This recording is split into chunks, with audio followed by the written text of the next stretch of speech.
Hello and welcome into Fantasy Focus Football. Today's show is presented by Geico. So to Geico, see all the ways that you could save. It is Tuesday, February 14th, and I am here with my sweethearts, Fields Yates and Mike Clay. See what you did there. Happy Valentine's Day to both of you. Thanks, man. Happy Valentine's Day. It's nice to see both of your Valentine's faces. Day. I actually kicked you off of the last two shows so that Liz Lowe's and I could hang out just for a little bit. Upgrade. Yeah, so now I'm back with the boys for a little bit. How you guys been? It's been 2 weeks since I've really seen you. I'm good. I just spent 9 days in Florida at Disney. Yeah, you at did. Disney World, and we had a great time. The girls always love it down there, so just had a great time meeting all.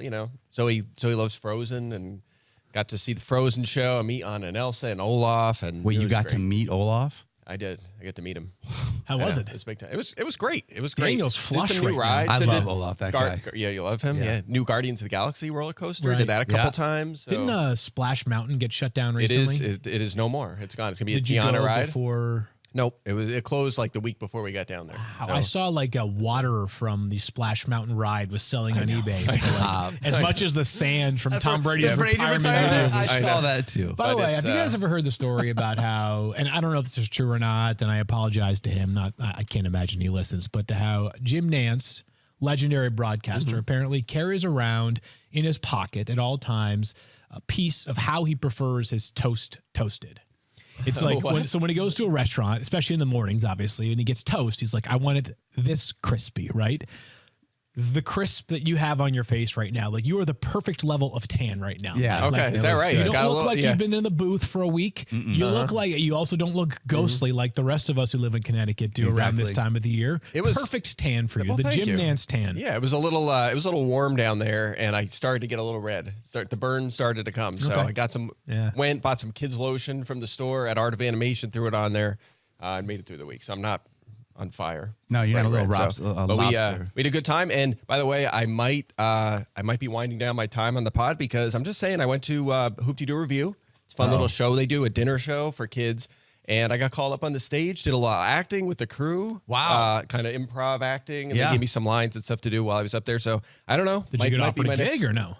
Not yet, but I'm just assuming like it's coming. You know, He's I waiting crushed for it, someone to so. reach out. We're expecting a phone call. Once the anyway. footage people are leaks gonna out call there, our people see people, it. it's gonna I know, work right? out, So yeah. Exactly. I just assume so. On today's show, we're going to talk about the Super Bowl. We're going to dive we're into not. all the fun things with that. Really quickly, we'll console Mike about it. And then we're also going to jump into our way too early 2023 quarterback rankings, which will be a ton of fun. But first and foremost, let's just talk about the game, guys.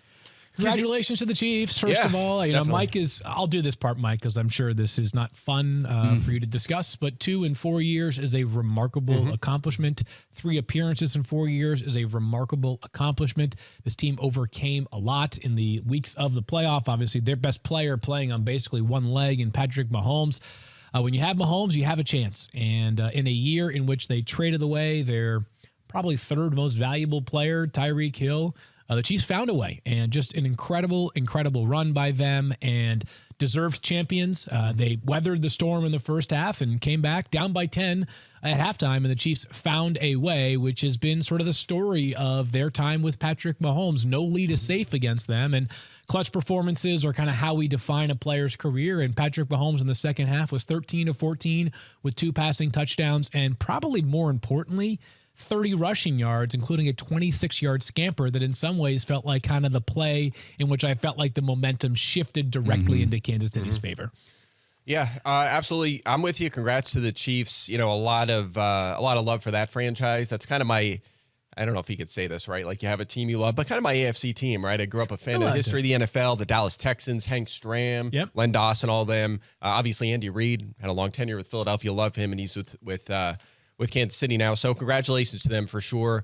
But this was tough for sure. And I think the main reason for that is the way the first half went. You know, when you are just imposing it's easy to forget after you watch the second half, but the Eagles were clearly dominating that game at the half. I mean, that was a bigger than a 10-point game. Totally. It was really that fumble by Hurts that got returned for a touchdown. Could have easily been a 17, 20, 24-point game at the half. So to just play, and if you say that the Chiefs had a perfect second half offensively, the Eagles had quite the opposite. They were not ready for them. They were not prepared in the second half to try to defend them. Couldn't get pressure on Mahomes, and it all fell apart. So that was a tough one to swallow because they were the better team for at least half of that game, and they lost. So to lose it that way was tough. Okay, so I feel like what we just covered was like I did the sort of like the diplomatic congratulations, Chiefs, like like the stuff that like the commissioner of the NFL says after he gives them their trophy, right? Mike did the like, the I have too much integrity to really complain Eagles fan side. Do we get to do the real reactions now? Can we talk about the holding call? Yeah. Okay, now Let's we can talk do about it. the All right, holding you want to call. start with that one? Go for it. You go first. Because Yeah. I feel like the game this was such an unbelievable Super Bowl. Yeah. So many points were scored, whether or not you were into football or not, or you're just watching it for the first time at a Super Bowl party. This was a fun game to watch, period, because there was so much scoring. There was so much offense. There was just a lot going on. 4:58 minutes. And then it gets to like those final 2 minutes, and it's like, really, after all that, it feels like this is going to come in and impact what has been such an incredible game. And to me, it felt like that call, and it's just one of those things. Officiating is not perfect. You hate to put everything on one person or anything like that, but it just felt like that was such a monumental shift in how that game had been going. You know what it was? It's all season long whenever Field was like, you know what? This guy scored a touchdown in 6 straight games. He's crushing it. I'm riding him. I'm starting him. I don't care if he's seeing 3 targets a game. And then I step in with the buzzkill role, play that Buzz Killington role, and shut it all down and say he can't sustain this. That's what happened. That's with that, what happened. When he Okay. threw that flag, it was that buzzkill. No, it just totally crushed. was. Like, let's be fans for a second, because we are all fans of this game, and obviously Mike is a huge fan of the Eagles, right? And like, I have some skin in the game. I work for the Chiefs. I have a ton of friends that are still there right now. One of which, one of the people that I was hired with the first year that I was in Kansas City, Nick Sirianni. We got there the same time. So like, I certainly have loved to see the work that he has done. And I thought he coached a darn near perfect game. I thought he was absolutely masterful the entire game. But the holding call, I don't care where, like, it's hard to stomach that as a fan. Yeah. And I was saying this to our director, Brian, before the show, who's also an Eagles fan, is that by the letter of the law, it's a hold. Right. Again, and James Bradbury admitted it, but yeah. By the way, can I just touch on that for a second? There's a lot. Like I tweeted about that a couple times. How furious I was about that call, and a lot of the text I got and the replies later on Twitter was, "Oh, he admitted it after the game. It was old." I didn't need him to. I saw the play. I saw the replay 19 times. Clearly, he grabbed his jersey. I already knew that part. Like, what does that change? That's not the point, right? Yeah. The point was the context, which you're good. I'll let you continue. I was going to say is that like it's not about the letter of the law and whether that says it's a holding or not. It's that the flow of the game, other than things like pre-snap penalties or penalties that are clearly objective, such as there was an early offensive pass interference call on Zach Pascal. The rule states that you are only allowed to be blocking within 1 yard of the line of scrimmage, or else it is an offensive pass interference. He was 5 yards down the field and he was blocking the Chiefs defensive back. That's obvious. There is no gray area. No gray area. 5 yards is not 1 yard. It's 4 yards more. The holding call, there's the old adage in football, you can call holding on every play. And it felt like the way in which they had called the game throughout the first 58 or so minutes was that when there was an obvious penalty, we're going to call it. But they were going to give a bit of leeway. And by the way, it did not impact the game up to that point. I was not thinking about the refs much up to that point. That's so I think great. that was probably the reason why that penalty is so magnified on top of the circumstances, right? 2 minutes to go, and it basically gives the Chiefs a chip shot field goal to win the game. That was a problem. And then, I'm sure fans have all waited on this themselves, but let's do it on this show. It's like, don't you just wish the players got better as far as playing surface was concerned? Yes. Oh my gosh. $800,000 were spent on that playing surface. And there are some things that are different about a playing surface in the Super Bowl. Specifically, there are way more logos. There is the Super Bowl logo, which is much bigger than any other logo you will see. Beyond that, there are advertisements and things of that nature. Players were slip sliding left and right, and this has nothing to do with whether it impacted the Eagles more than the Chiefs.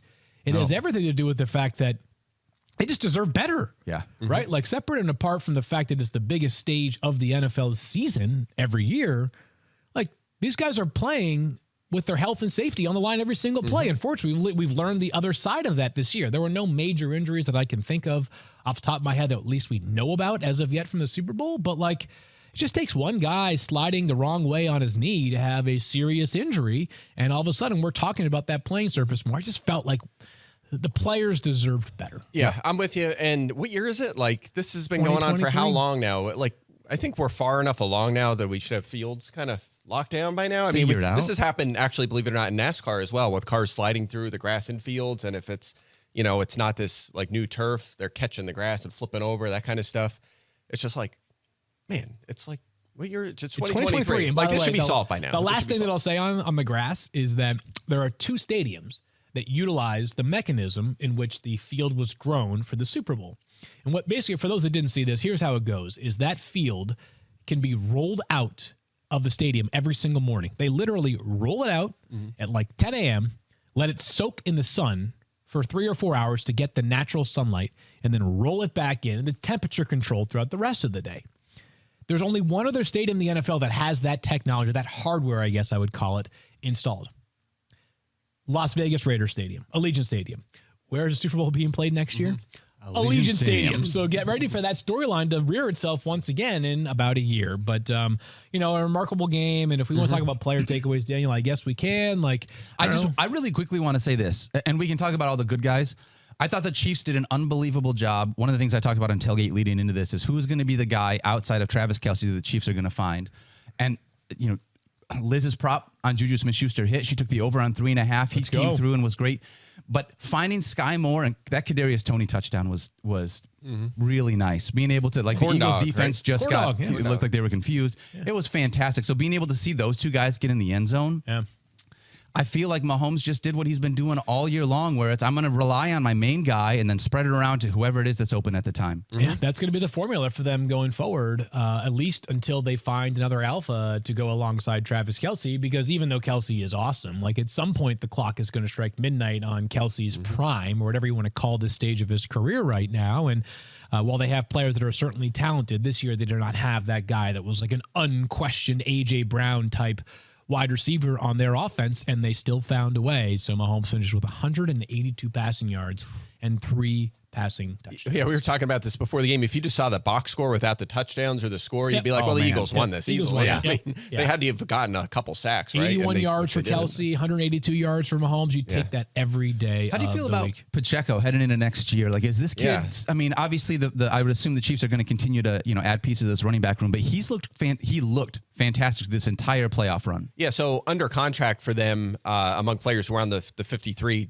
essentially, are Pacheco, and Clyde Edwards-Helaire, who may not make the team next year. He was a healthy scratch for this game. Obviously, he is disappointed. Jerick McKinnon's a free agent. Ronald Jones is a free agent. So, I'd be surprised if either were back, only because I think McKinnon's market's going to be robust enough after a great regular season that the Chiefs, they have to make hard decisions when you're the Super Bowl champs because you have a ton of good players. You think a big market for McKinnon? I think we'll have a reason. Well, put it this way. Not like we have so many running backs that are going to get paid this offseason, but enough that like even a $3.5 million per year contract might be just, the Chiefs may just be saying to themselves, we found him for scrap heap minimum, right? Like maybe we just go find ourselves the next Jerick McKinnon because there will be one available. Yeah, they've got Pacheco for basically a scrap heap minimum. Exactly, 7th round pick. Yeah, so he's going to be an interesting player as far as rankings for next year because he was extremely effective on the ground. Should be their one next year, at least as a runner. But how often do you expect 22 carries in a game from a Chiefs running back, though? Yeah, probably not. I mean, if anyone, it would be him. But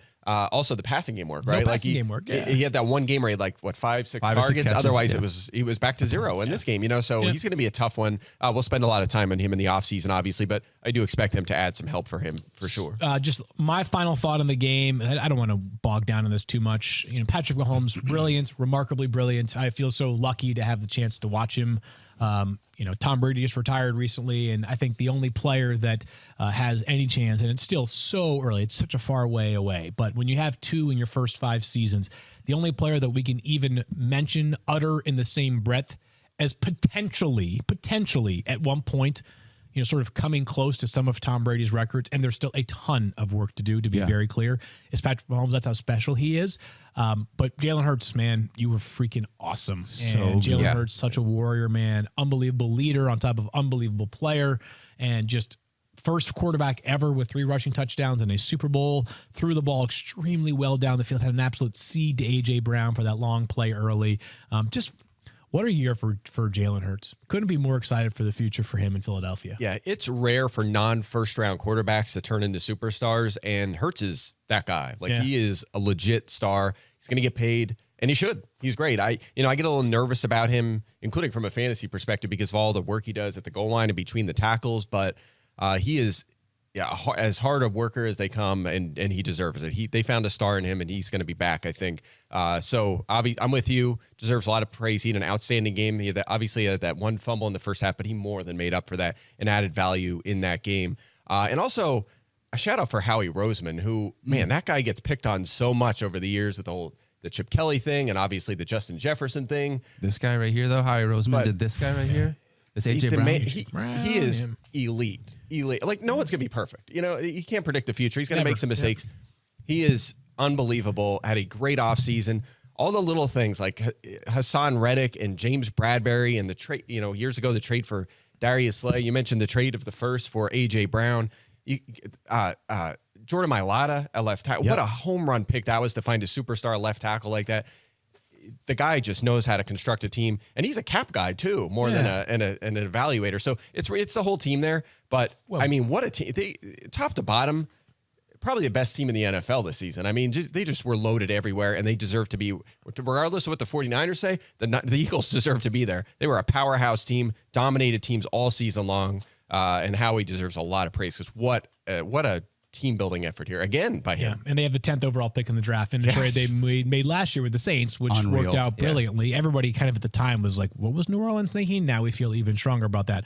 Last thought for me, because you mentioned it, is couldn't be more impressed with the way the Eagles in defeat handled themselves. Mm-hmm. And started with Nick Sirianni, who went to the podium after losing the biggest game of his life, obviously, and made it very clear. Not about one call. There are 120 or some odd plays every single game, and that was not the play that won or lost it for us. And that emanated throughout the rest of the roster. James Bradbury said it was a hold.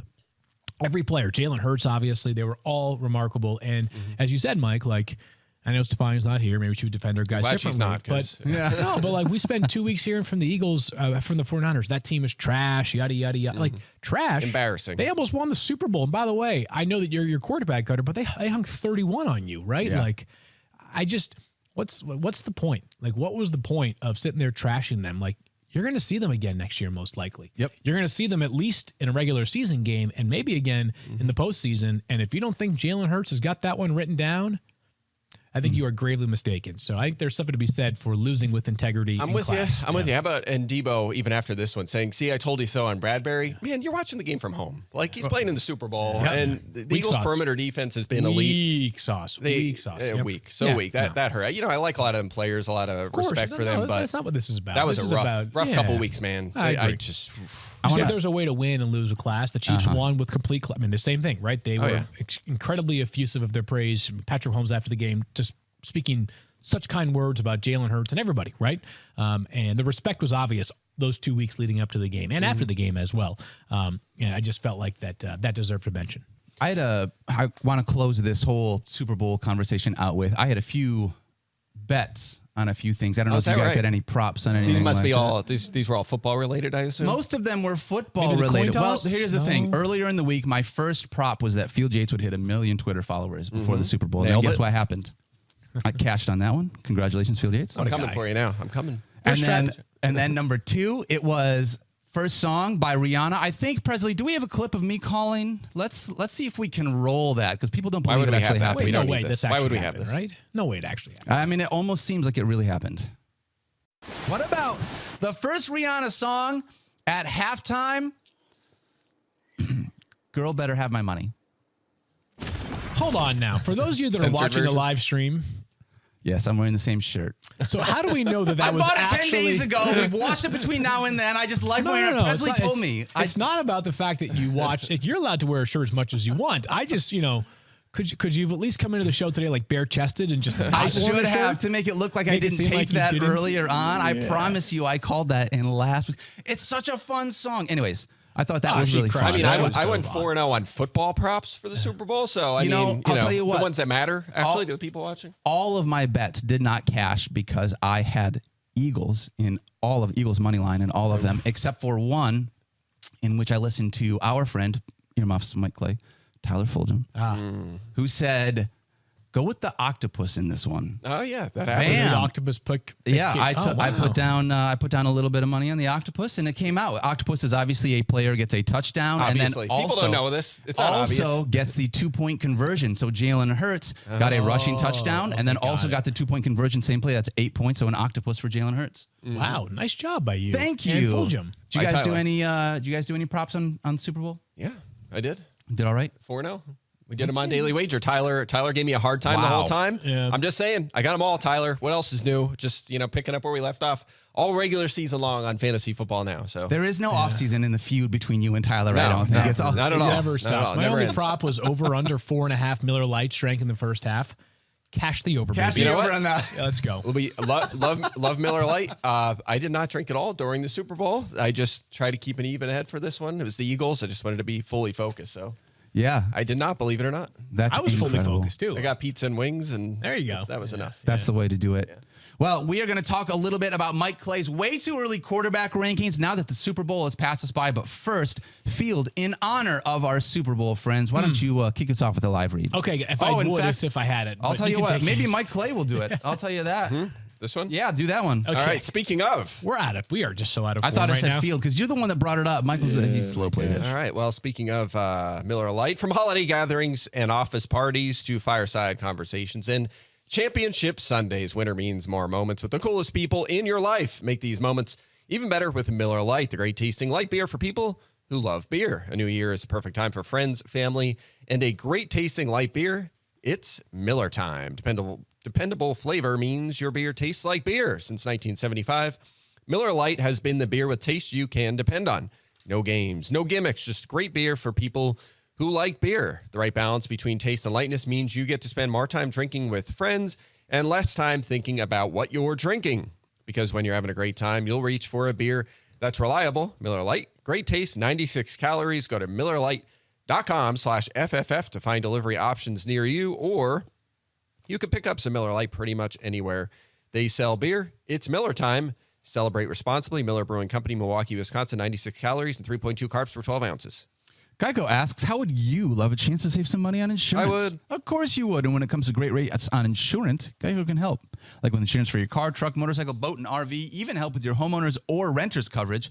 Plus, add an easy-to-use mobile app available 24-hour roadside assistance and more. And Geico is an easy choice.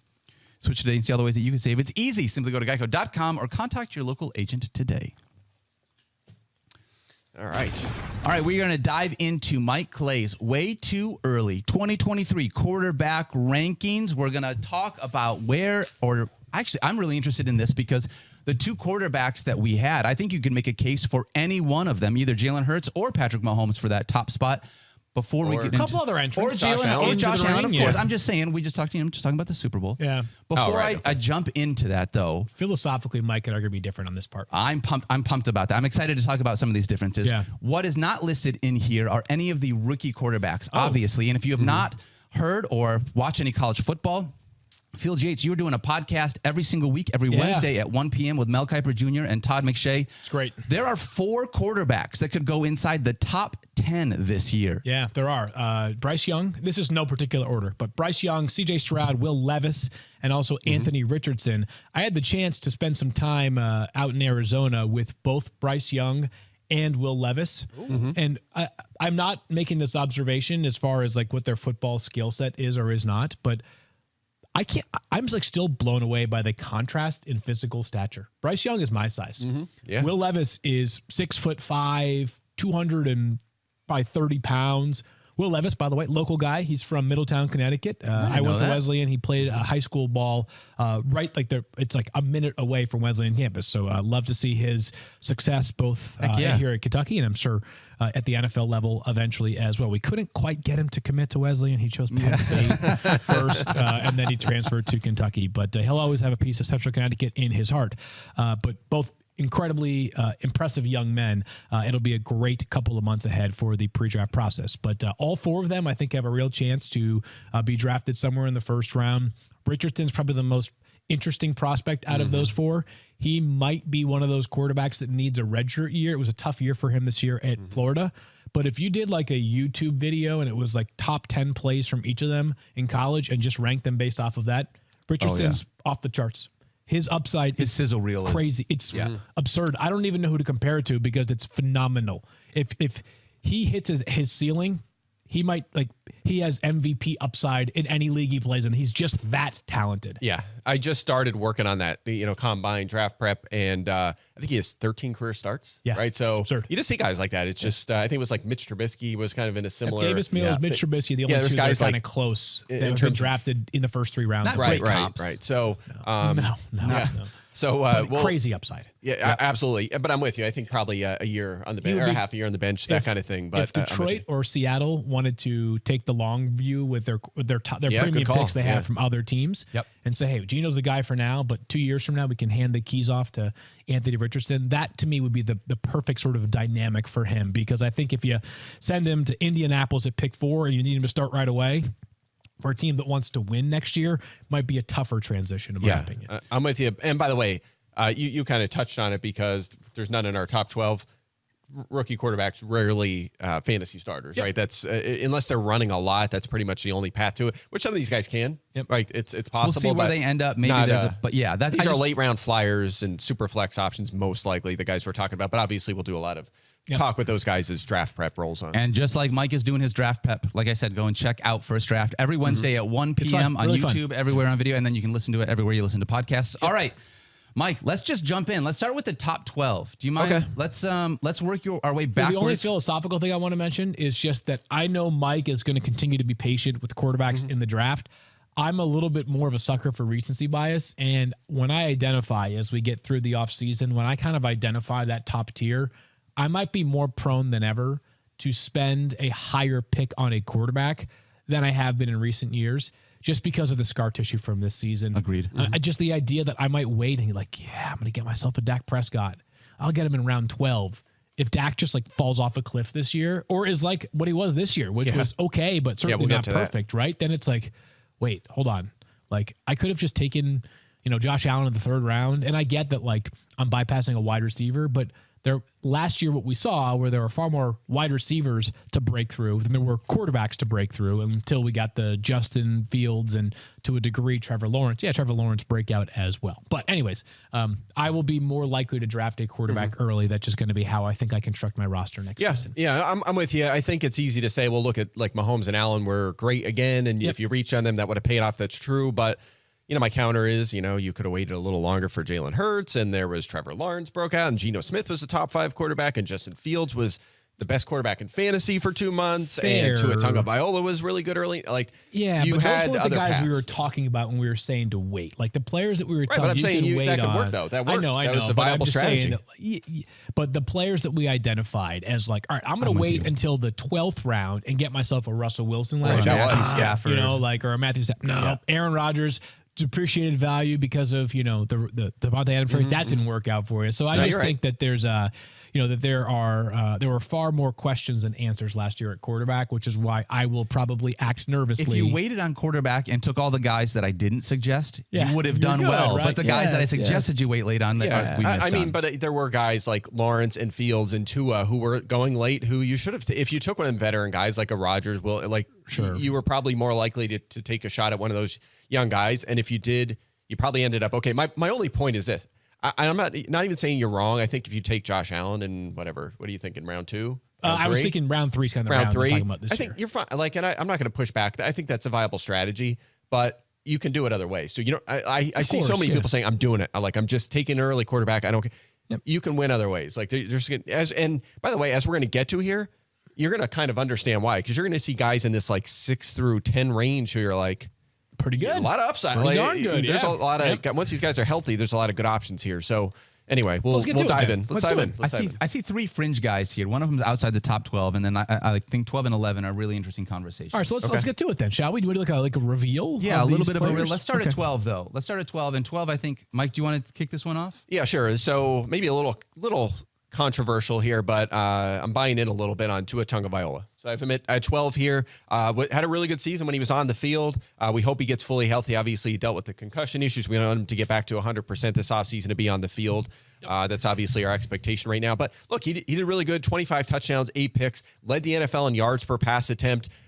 Remember the big knock on him was the conservative play, right? Can he throw the deep ball? Can't throw Obviously, far. he had Jalen Waddle. They bring in Tyreek Hill. And guess what? He can. He went from 37th out of 38 quarterbacks in average depth of throw to 3rd out of 41 qualified quarterbacks. So he was pushing it down the field. If you exclude week 4, that was the game where he left early with an injury, QB7 in fantasy points per game, had 4 top 4 weeks. So we saw that huge upside. The only real knock I see here is rushing. He had 70 rushing yards and 24 carries, no touchdowns.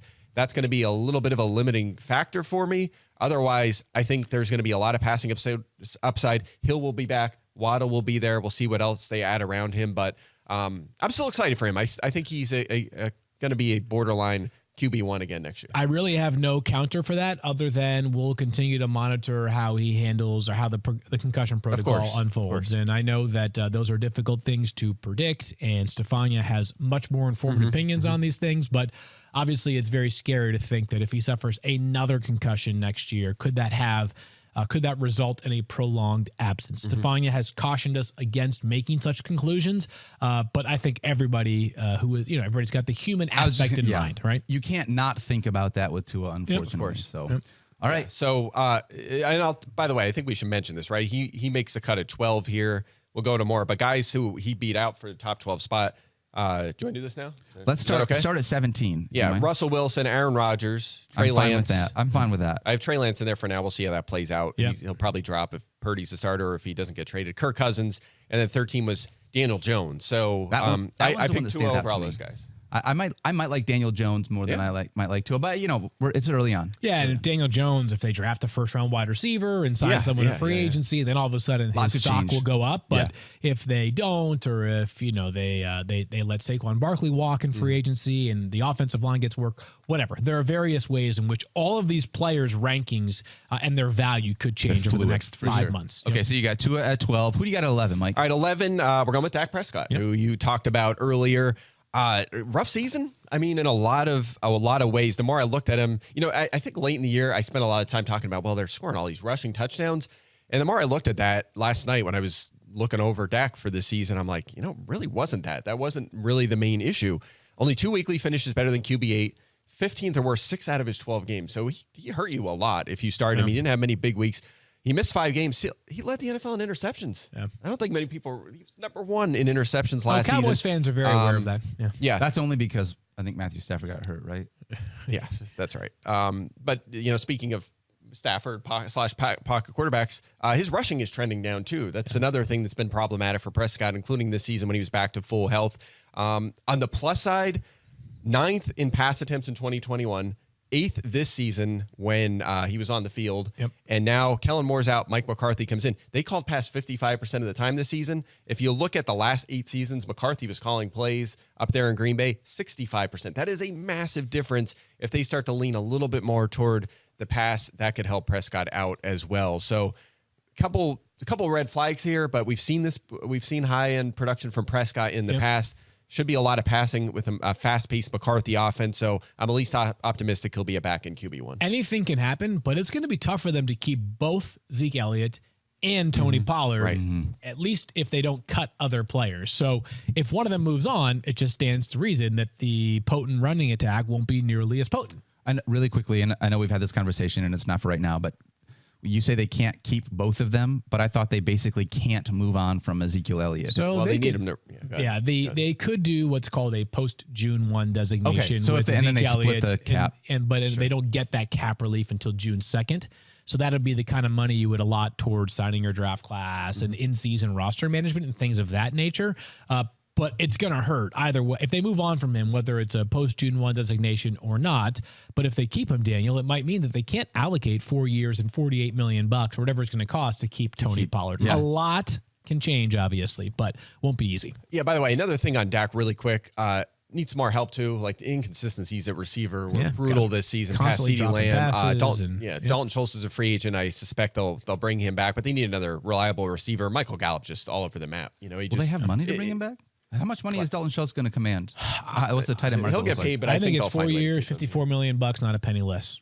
The David Njoku contract, whatever that was, I said not That a checks penny out. less than that. If you want a penny more, maybe we can talk. Sure. But not a penny less.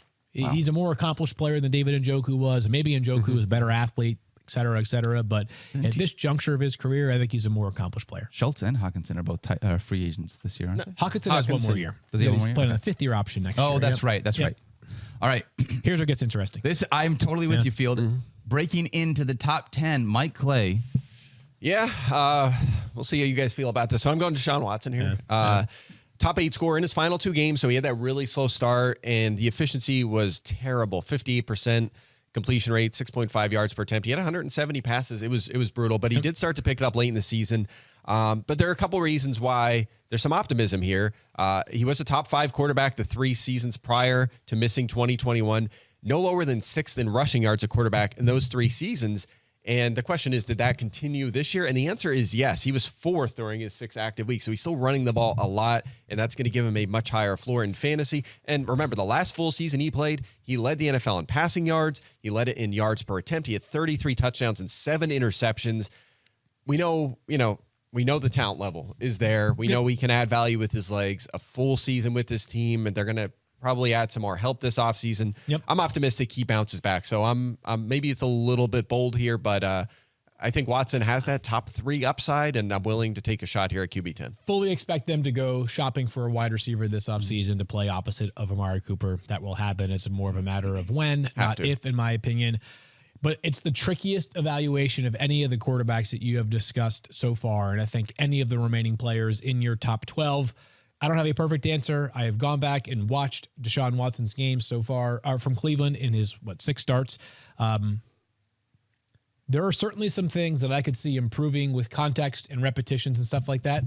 And there are just some throws that you're just like, how on earth is Deshaun Watson throwing a ball in the dirt on like a simple, in-breaking route that he should connect with 100 times out of 100. So my antenna is up a little bit, but I expect a bounce back in a pretty significant way. Feels like you get a pretty big discount on him, in all honesty. We'll see. With how, We'll see, with how yeah. poorly he played at the end of last year. And, not the most likable guy always in fantasy leagues across the board. Like, Sure. It's a situation where some guys just aren't going to want to be in that Fair spot point. at some positions. And so, I don't know. Really interesting to see what they do. Yeah, and some of this, a little bit of upside injected. You think about guys behind him, Prescott, Tua, Daniel Jones, Kirk Cousins, Rodgers. Like, how many of those guys have a top 5 ceiling right now? It's not at all Watson the does, same. they don't, So, maybe Tua does, but who knows? Maybe Sean Payton turns Russell Wilson around. It's possible, but he has that elite ceiling for sure. All right, breaking in right after that, another guy that absolutely Here's a we fun already one. know has an elite ceiling. Yeah, we saw it here for a while. We had a lot of fun with him on CSS DFS Yes, we podcast. did. Won us some money and our listeners money throughout the season because we were buying into Justin Fields. Right, he was terrific. Top 7 scorer in 8 straight weeks from week 6 to 15. Missed a little time in there, but he was red hot. Actually led the NFL in sacks taken and fumbles. So he's going to have some things to clean up. Off target rate, completion percentage, they've been problems. He needs to be a little bit more accurate. Obviously, the slow finish against the Bills and your Detroit Lions, which was a shocker crazy, right? in his final game. But led all quarterbacks in rushing yards, in yards per carry with 67 scrambles, also had 8 rushing touchdowns. We know he's going to deliver in that department. And he's going to have a better supporting cast. It couldn't have gotten much worse. He actually did not have Darnell Mooney for a chunk of the season. Chase Claypool was barely playing. He's going to have both of them. He's going to have Cole Kmet. We'll see what they do in the backfield. David Montgomery's a free agent, but they could still keep adding. I assume they'll draft someone or add another wide receiver to that room. So not to mention improving the offensive line. So the arrow is obviously pointing up. And, Field, maybe you can touch on this. I suspect he will be back with Chicago. There's been some rumblings, but, could they prefer Bryce Young and trade Justin Fields? I would be shocked if that happened, but. I think people here know I talked about this with Nick Sirianni. Also part of that sort of the inaugural KC class was Ryan Poles. So him and I have a relationship. I don't think anybody who's listened to this podcast doesn't already know that. But this is not for me talking to him and asking him, are you keeping Justin Fields or not? This is just me using logic.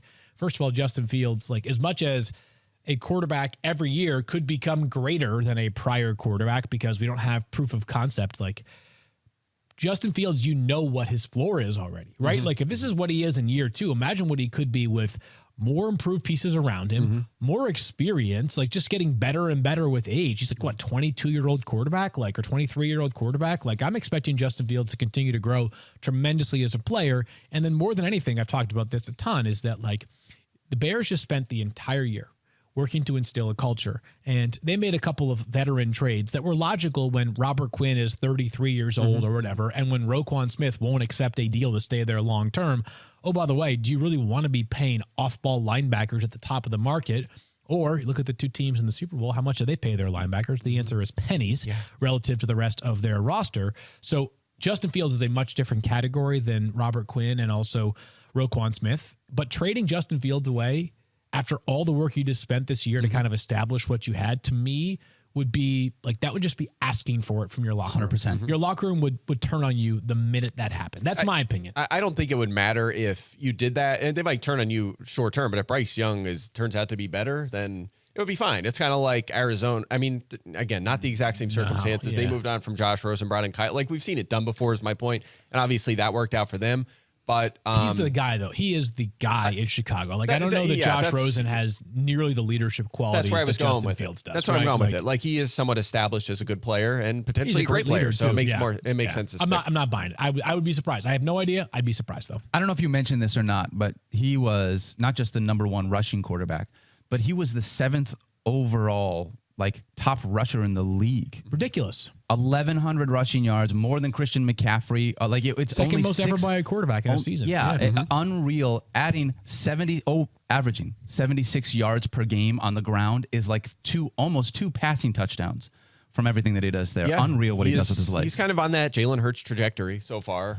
Maybe a step behind because he's missed more time, but he looks like he could be that sort of player, if not like Lamar Jackson type, or way more rushing than Josh Allen's bringing to the table. But a lot of appeal here for Fields and fantasy. I would need to see. I want them just like the Eagles did and Howie Roseman did for Jalen Hurts. I want the Bears to be able to give Justin Fields legitimate weapons. If he had an A.J. Brown and a Devonta Smith to be able to do like Jalen Hurts, it's a big difference. Fans are going to be mad when they hear this. They may have acquired that player in Chase Claypool. Chase Claypool, I get it, does not have the resume of A.J. Brown.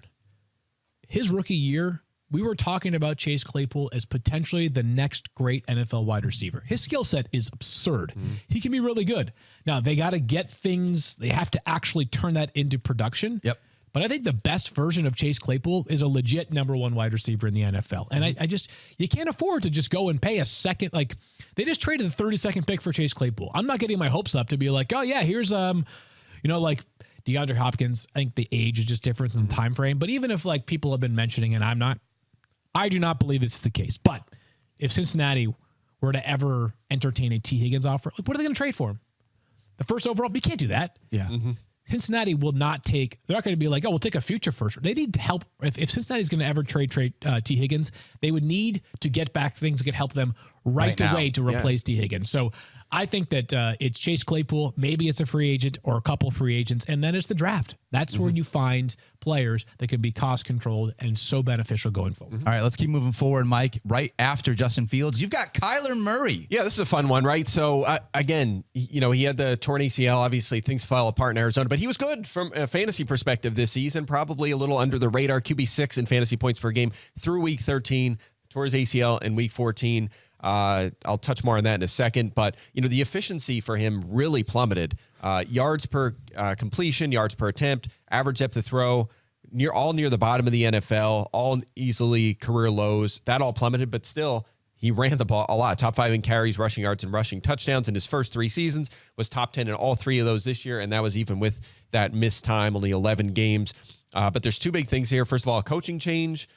In Arizona, we'll see who they land on. That's obvious. That's the one that's not locked down, right? Shane Steichen's going right to now, but that could change any moment. It could. I would tell you. Yeah, it could. So we may figure that out. But even if they're going to hire a defensive coach, we do know that. So maybe, maybe. But we'll see who ends up calling the offense. But nonetheless, that shakeup should help things a little bit for Kyler Murray. But the big one, and obviously Stefani's going to be busy on this one throughout the offseason, is will he play in week 1? Could he start on PUP list? He's coming off the ACL. That's going to affect his ranking. For now, I have him QB8, playing it kind of conservative. Yep. It's kind of a top 5 upside, but if he's going to miss 6 weeks, then we're going to be knocking him down like near 20. So this is one we're just going to have to monitor throughout the season. But I still do think this is a guy that has elite fantasy upside. Take it for what it's worth. He is no longer the head coach, but Cliff Kingsbury did say late last season, we expect Kyler to miss some time going into next year. So that was the timeline, at least when Cliff was the head coach. Maybe things change with a new head coach, but it seems at least plausible that Kyler will miss some period of time, especially for a franchise that we expect to be a rebuilding one this offseason. That's just going to be a story to monitor. A lot of offseason news to be able to figure out Kyler Murray's value here for all of that. So we'll keep watching all that. All right, let's move on to number 7 here. Yep. The same boat kind of here. Lamar Jackson, right? Again, another guy who missed the last month or so of the season. QB5 in fantasy points per game through week 12. He had the injury in week 13, didn't play again the rest of the year. He's still top end in rushing. You mentioned Justin Fields' rushing yardage. He was the only one that had more than Lamar Jackson last season with 755. He's been a top 2 quarterback in rushing yards all 5 seasons. His passing efficiency did drop off a little bit. I'm a little bit worried about durability, though. He's missed 5 games each of the past 2 seasons, has 0 full seasons as a starter. One of them, he sat week 17 a couple of years ago, so fine, but hasn't played a full season. Exactly. New offensive coordinator coming to Baltimore. We'll see what that means, but it's Lamar Jackson. We know the skills he had. I want them to add at wide receiver. I almost feel bad for him. They're just like, oh, we have Marquise Brown. This is your guy. We're just going to get rid of him. Yeah.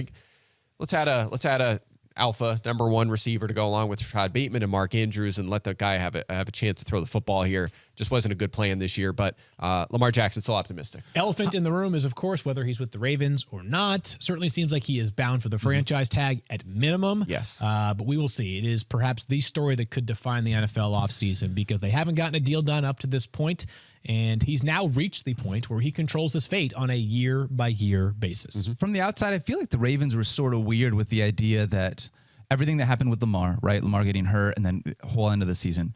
They never got him a serious pass catcher. Rashad Bateman didn't work out the way that we thought he was going to, and the running backs were just injured and sort of churning through a bunch of secondary guys the whole time. This offense never really had any full potential the way that we wanted it to. All season long, it felt like there was always something. There's a disconnect. I know that happens all year. Right? There's an obvious disconnect. All is not well in the marriage between Lamar and the Baltimore Ravens. Remember, the initial reporting on his injury was it could be 1 to 3 weeks, and then it turned into 6 weeks. You don't need to be a math major to figure out that things were not adding up there. You were a math major? Well done. For a little bit. I was a major of a few things before I settled on accounting, actually. Miller Light major. I will say, Mike mentioned all the raw stats from last year.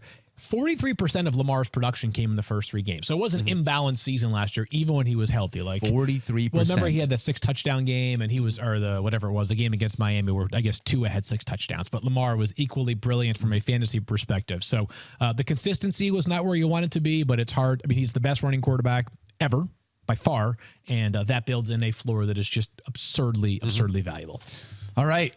Top 6. This is where it gets fun for me. I think 5 and 6 is going to be really exciting. Let's talk about this. At 6, you've got Justin Herbert. Yeah. So Herbert's an interesting one. Kind of a disappointing fantasy campaign for sure. But he did have 8 top 10 fantasy weeks. That was 5th most, right? Yep. So he did have still had that upside, that QB1 playability. But we have to look in why he dropped off overall, right? He fell from QB2 in 2021, up there with Mahomes and Allen, all the way down to QB11. Why? He was still second in pass attempts, completions, and passing yards both seasons. So passing production's still there. But he didn't play with Keenan Allen for half the season, right? He did miss him, but still the passing numbers in those departments were high. But the difference was passing touchdowns fell from 38 to 25.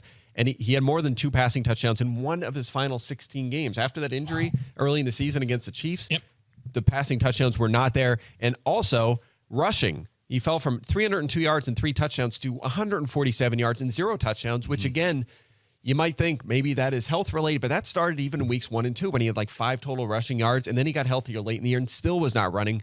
So that bothers me a little bit. Still a very effective player. I know that the rumor is they want to run the ball more balanced offense with Kellen Moore in and Joe Lombardi out. Yeah. But it's a tough one because he's a top 5 quarterback. He's one of the best in the business, and I think he will bounce back. I'm buying into a rebound because he is so good. It's funny that you mentioned that Kellen Moore might want to run the ball more. I'm actually more bullish on Justin Fields with this, Justin Herbert with this coordinator change. I agree with that. I think it really I think he was being held back in prior years. Many people have pointed this out, and maybe it's in part because of the receivers that they have. Keenan Allen, not a speed demon, but so much of their game over the past 3 seasons has been dink and dunk. Mm-hmm. Let's let it rip a little bit. You have one of the strongest arms in the league, one of the most mobile quarterbacks in the league. Like, move the pocket a little bit, let him do work, let him be, no one's be Patrick Mahomes, but let him improvise a bit here. I am bullish on Justin Herbert. Not like, hey, he needs to be higher than where Mike has him, but that this is like a satisfyingly reasonable ranking at 6th amongst quarterbacks. I really wish that Joshua Palmer would have done more while Keenan Allen was out, and I think that, like, in theory, that could have helped here. As a part of this, it was a disappointing down year for, based on my expectations, for where Justin Herbert landed. And Mike Williams was in and out. And by the way, Keenan Allen might be cut. We don't know for sure he's going to be back. His contract needs to be restructured, or they'll probably make a cut. That's been rumored already. This offseason. And so we'll see if they try to add a more vertical element to that offense. It's going to be an interesting one for sure. But by the way, I agree with you. The pass attempts might be down a little bit in this more offense, but maybe they're more efficient and score more touchdowns, right? I mean, Herbert has the talent to be a top 3 quarterback. We saw that just the year prior. So absolutely, I'm cautiously optimistic here. But again, a little worried about the rushing. I almost hope that was just from the injury and that bounces back. We've seen that before. We saw Joe Burrow this year. We're about to talk about make the leap in terms of rushing production after a year he was coming off an injury. So we'll see how that plays out. But that's really the only thing I'm worried about. We've talked about to be determined coordinator hires. We just got one. As the Ravens just announced, they hired Todd Monken as their offensive coordinator to pair with Lamar Jackson or somebody else. Monken, of course, has previously worked in the NFL. He was most recently at Georgia. His pro days, spent time with the Buccaneers, amongst other franchises. So that is a new coordinator who replaces, of course, Greg Roman, who is now interviewing for the Commanders job. There are a few coordinator gigs that are still open, and we'll see whether some of them are filled or not. Will Indy hire an offensive coordinator as an example? Will Carolina hire an offensive coordinator as an example? There are a few different moving parts here. I'm very curious to see what Baltimore does. I mean, Greg Roman had a lot of history with, like Tyrod Taylor and like quarterbacks who ran the ball a lot, and he instituted that with Baltimore, and it worked pretty well. And last offseason, they kind of made a decision to go tight end heavy and run the ball more. I'm curious now if they switch and say, look what the Eagles just did with a really good running quarterback. They added good targets around him, a good O-line, and that offense was elite this year. I'm curious to see what route Baltimore goes. So we'll keep an eye on that. All right, I'm going to let you guys handle the last 5. I got a very special visitor. I'm going to shout. His name is Isaiah. He's coming to visit us here at ESPN. That's right. He's an incredible young man who has just done so much for the community of Plainville. I'm so excited to have him here at ESPN. So I'm going to dip out because we're going to go meet in a couple of minutes. You guys got this, and frankly, the show probably is better with the two of you. Well, that's not true. That's not true, but it's debatable. There are a couple schools of thought there. So, all right, crush it. My thoughts on Mike's top 5 is that it's perfect. That's the top 5 is good. Everything else on the top 5 is trash. See, I knew you were that's valuable. That's the way to keep me around. All right, let's talk about this, Mike, because number 5 is really interesting to me. You've got Trevor Lawrence, who we talked about, taking the next step this year and now heading into 2023. All the pieces that they added to that team, plus let's not forget Calvin Ridley will be with them next year. So Trevor Lawrence at 5. Why do you have him where you have him? Yeah, this is a little bold, but I'm going to leave him here for now. Very boom bust in this breakout season for him. 7 top 6 weeks, so we saw that upside. 6 finishes outside the top 20. That makes me a little bit nervous. But look, top 10 in dropbacks, pass attempts, completions, passing yards, passing touchdowns, carries, rushing yards, and rushing touchdowns. That's a lot. That's like every fantasy category, right? Top 10 in all of them this season, and he still, he was a really good fantasy quarterback. Dealt with the most drops in the NFL. To your point, now brings in Calvin Ridley, Christian Kirk, and Zay Jones are both under contract. We expect Evan Ingram to be re-signed. He has Travis Etienne. He has Doug Peterson calling the play. I mean, there's a lot of reasons for optimism here with Lawrence. Absolutely. Really excited about Trevor Lawrence. Excited to see what happens with him heading into next year. All right. You mentioned Joe Burrow. Joe Burrow comes in at number 4 with this Bengals offense. It feels like it's a fairly safe spot to have him. Yeah, this is a guy I was wrong about last offseason. I'll take that one, on the I mean, saying he was going to regress in the efficiency metrics was exactly correct. I mean, his yards per attempt went from 8.9 to 7.4. Completion percentage was down a little bit, but he still had the passing volume, was top 5 in pretty much all them categories. 35 passing touchdowns, great. Had 9 top 10 fantasy weeks. That was 4th most. So he was outstanding. But the difference really was rushing, right? And I just alluded to that earlier. He started running the ball more, jumped from 118 yards and 2 touchdowns to 257 and 5 touchdowns. That was almost 32 fantasy points. That would kind of offset the drop in efficiency. So he's delivered. He is the real deal. He is a top 5 fantasy quarterback. I'm totally with you on that, especially with the weapons and everything that he has around him. It is fantastic. All right, let's dive into the top 3. I'm just going to let you unveil the top 3. Is it easy? Because I feel like you could maybe go the order. No, yeah, but the order the you could go in so many different directions. But yeah, the names are very simple. Yeah, so I'm going Jalen Hurts here at 3. A top 6 scorer in 8 straight weeks before the injury was QB1. Yes, on a points per game basis at 25.2. He was awesome. Led all quarterbacks in carries, with 13 rushing touchdowns, with 20 carries inside the 5. Check this out, 14.5 expected touchdowns and 20 carries inside the 5. Only your boy Jamal Williams had more. So that's, yes, including running backs. That's how involved he was at the goal line. It's incredible. Also, the passing efficiency, 8.0 yards per attempt. That was 5th best. So he was delivering through the air. Wow. And on the ground. The offensive line is pretty much going to be fully intact. We'll see if Jason Kelsey returns, but that should mostly be back and be good to go. Lane Johnson will be healthy. They're going to have Devontae Smith. They're going to have A.J. Brown. They're going to have Dallas Goedert. We'll see what they do in the backfield, but it's pretty much going to be the same offense. Yeah. Aside of, obviously, the play caller, Shane Steichen, goes to Indianapolis, but they already have a replacement lined up internal. So I expect more of the same from Jalen Hurts. And if you want to make him the first pick at quarterback, no qualms with that at all. I've talked with Liz about this a little bit, and it's trying to be able to figure out who do you like at 1 and why? Where do you feel a little bit more conviction? Yeah. One of the things about Jalen Hurts, I don't want to say I'm worried about but those 13 rushing touchdowns, are you going to see any touchdown regression? Because what he did as a quarterback on the goal line is something that he's the only guy doing that, right? Yeah. So how does that look into next year? Do they keep on doing this because it's been working, or do they try to find other ways to be able to utilize other people on their team? I suspect I'll project 10 or 11. 11. Maybe a slight decrease, but you're right. I mean, it's just part of their offense. They run the ball at the goal line. That's a play they have in the book. So unless there's some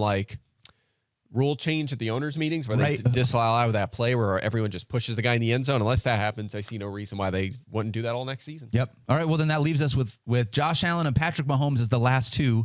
Who do you have at number 2, Mike Clay? Disrespecting Geno Smith. You don't think he's a candidate here for well, I noticed Jared Goff also didn't make it, so maybe it's Geno and Jared at the top. I don't know. Maybe it could be. No, it's Patrick Mahomes. I'm going with him at 2. His floor, I didn't even realize how good his floor was. You know what his worst weekly finish was of the season, the entire season? I don't. 13th. Wow. So he was a worst case scenario was a borderline. Well, yeah, it was QB 13. That was worst case scenario. That was in week 2 as well. So you got the 13th out of the way in week 2. Then he was basically QB1 every week the rest of the season. 5,250 passing yards. That's a career high. Also led the NFL high 41 passing touchdowns. That's a most since he had 50 in 2018. Career high in rushing touchdowns with 4, as if that wasn't enough. He has at least 2 in every season. He's been a starter. At least 60 carries and 300 rushing yards in 3 straight seasons. He does it all. I mean, the guy has such a high floor, such a high ceiling. His skill guys, his pass catchers, could potentially be better next season, depending on what they do. Sky Moore, Kadarius Toney, if they advance a little bit, they could still add someone that's potentially an improvement on Juju Smith-Schuster. If they don't bring him back, he's a free agent. Travis Kelce will be back. I mean, it could really be better because it was kind of a patchwork group this year, and it worked out extremely well.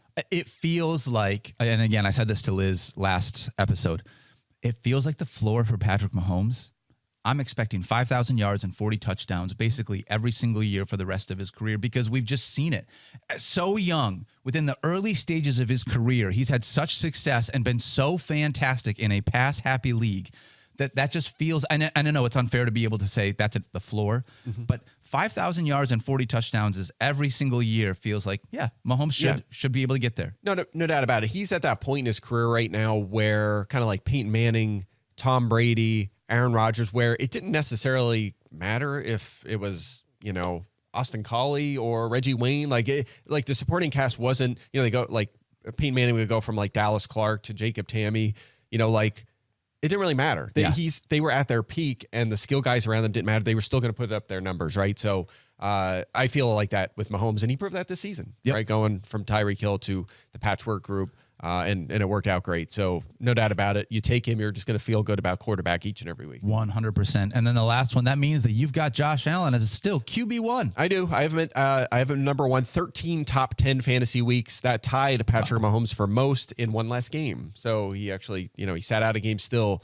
matched Mahomes in that category. He was QB1 the prior 2 seasons. So being QB1, and then had he played every game, he would have been QB1 again. It's hard not to rank Josh Allen number 1.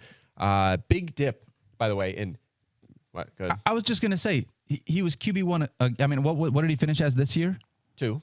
And but he would have been 1 if he played the last game. It felt like even finishing as QB2, I was disappointed with Josh Allen. I was just going to say, that's where I was going next. Pass attempts were down by 80 from the prior year. Completions down by 50. Yards down by 124. Actually, the same number of total touchdowns, passing plus receiving.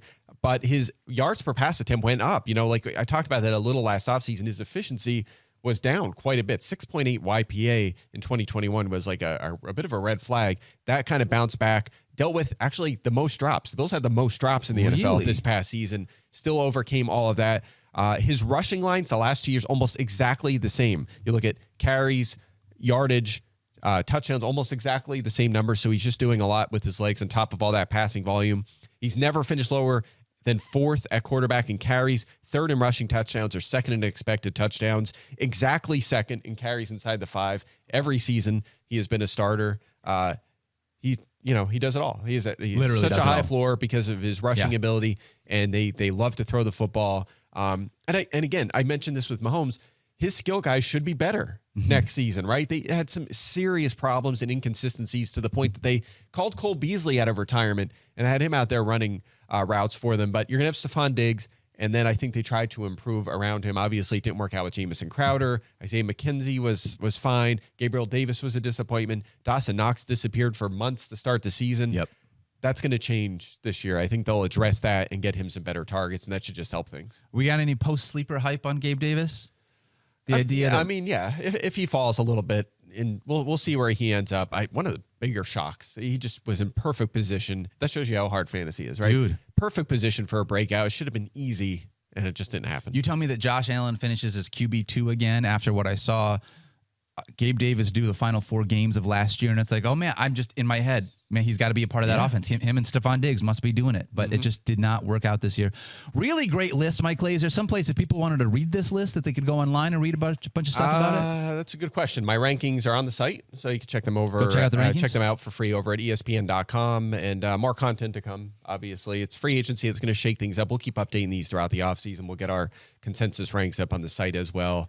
Already doing some early work on the projection model for next season, so we'll get projections out at some point. Love that. Get them in the game. So as soon as the Super Bowl ends, it's just like, really, as soon as the fantasy Super Bowl happens in like week 17, it's on to the next year. Starting that prep. Yeah. So, it's going to be fun. I'm always looking forward to it. It's like a fresh slate. Yes, it is. Start over and look forward to the next season. As a Lions fan, I'm used to fresh slates, and I love them. Yeah, I'm you like excited. this time of the year? Except for you, got to feel good now. I feel best in a long time. Heading in, right? Absolutely. I am heading into this offseason, going to find a futures bet on Lions being able to make the playoffs, make a playoff push, some of these things. I think that there's at least hopefully the next step. The only issue I have with that is I feel like there's going to be a lot of hype. They're going to be everyone's sleeper team. You're right. And they might be. You're right. I mean, if Aaron Rodgers leaves, could they be the favorite in that division, depending on how free agency goes? Don't put that evil on me. I can see it. Don't do it. All right, this is going to be our final video show for the regular season. Heading into the offseason, we're going to be doing 2 audio shows a week, one on Tuesday and one on Thursday. So we will be back with you next Tuesday. Again, audio only throughout the offseason. We'll let you know when we come back with video. Hopefully we'll have some fun things to be able to bring to you. But follow everybody on social media at Field Yates, even though he left early, at Mike Clay NFL. I am at Daniel Dopp. We love you guys, and on behalf of everybody from Fantasy Focus, don't forget to love each other. Please be kind to yourself today, and we can't wait to see you next week. We'll see you on Tuesday. Peace. Is now a good time to trash talk Field? I think so. Here, right? Fields, did you see Fields' list of top quarterbacks? It was probably terrible. Probably Sam Ellinger was in there. Mitch Trubisky was definitely on it. Absolutely. If I learned anything about him. Yes. Carson Strong.